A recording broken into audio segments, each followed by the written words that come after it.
I'm a barista here in Linden, Washington. How are you? Seeing customers every day, especially in a small town like this, you get to know them. If you're in trouble on the side of the road, there's a good chance it's going to be a friend, a neighbor, a relative, someone that'll be there for you. I'm also a volunteer EMT firefighter here with the city.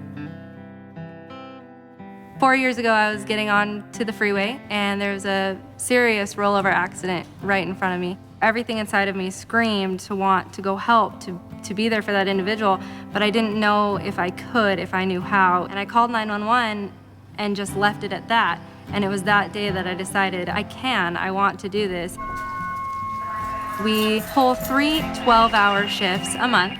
We also carry a pager 24/7. Most people work during the day, so it's hard to get volunteers to come in during the day and pull that 12-hour shift. So you just try and find other ways of getting the job done. The job doesn't go away.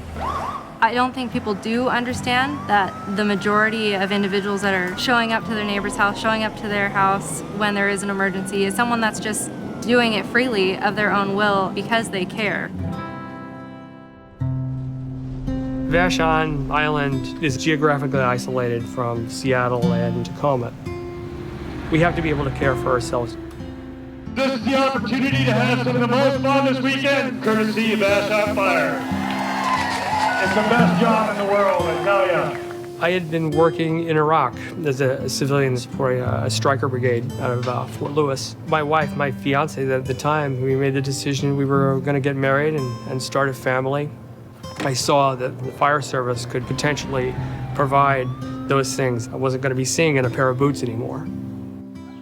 I live on Vashon Island, and I'm a registered nurse. I never had left-sided chest pain. I never had left jaw pain. I never had left arm pain. It was all entirely on my right side.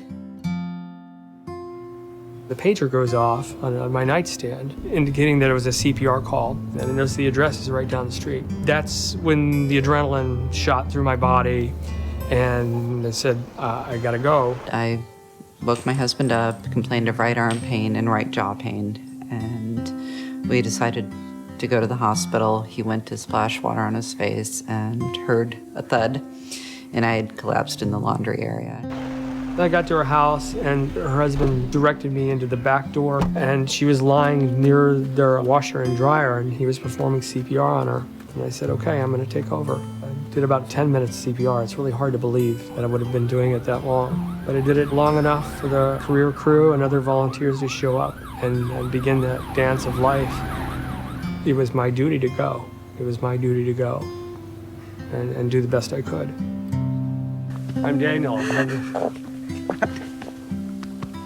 When you meet somebody that you know is directly responsible for saving your life, that there really aren't any words to describe it. Thank you.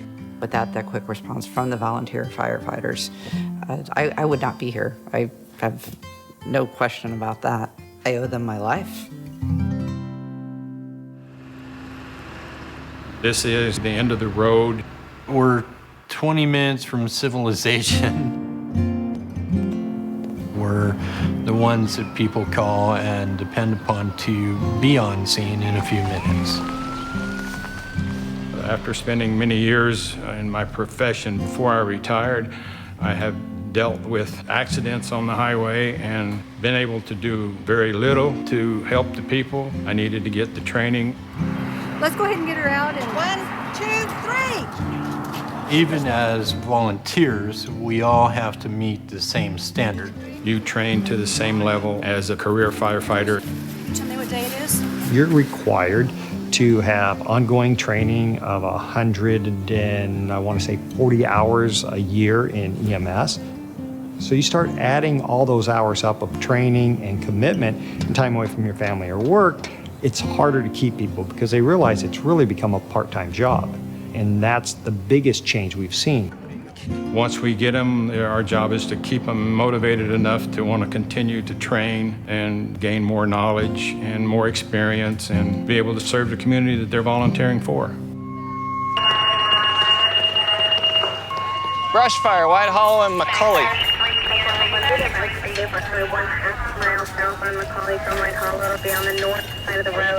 Our volunteer day shift guys help us get a faster response. quicker water on the fire, quicker initiation of CPR. Everything's faster because they're out the door immediately when the call comes in.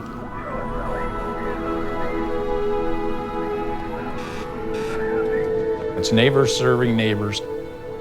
It's the plumber at the hardware store, it's the truck broker, it's the mechanical engineer, the child psychologist, teachers, truck drivers.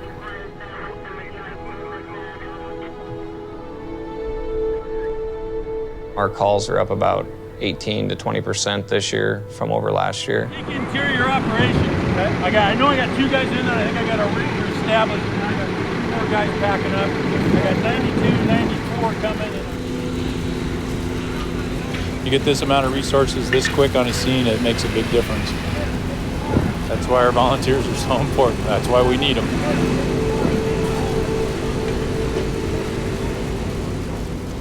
Our biggest challenge is the retention of our volunteers after we have them trained and they're working efficiently on the fire ground. It's twofold: the people getting here, the quality trained firefighters arriving, and then getting on the apparatus to get to the fire safely. And that's where our money goes. Fully funding a volunteer fire department is what keeps those members there where they have good equipment to get on. Corporate matchers or funding or programs to any volunteer department would be a big benefit to the volunteers, to the people, and they may work for those big corporations or the companies out there. More than anything, they need to come to the volunteer departments and ask, what do you need funding on? Because everyone has a different need. There's departments in this state that are doing pancake feeds to put gas in the truck. I've been a career firefighter, fire chief for 40 plus years. And I am amazed every day at the level of service that our volunteers provide their communities. It's incredible. It's a national trend that we are losing volunteers. If I was to tell my volunteers to go away tomorrow and I was to hire enough people, it'd probably cost the city well over $1.5 million. And I just don't believe they have that funds out there to do that. It's clear that if we didn't have a base of volunteers who were geographically distributed throughout the island, some people would be in big trouble at the worst moment of their lives. I want to make a difference in my community with my neighbors, my friends. I've been able to help friends and family in this community that has just made my heart soar. I don't think the general public realizes how much time a volunteer firefighter puts into his training and skills, and it's nothing for them to, at the drop of the hat, to leave whatever they're doing, to get on a fire truck and go. They're not forced to be here. They're here because they want to be, and they're just as proud of this place as I am. Our volunteers are serving close to 2 million population in the state of Washington every day.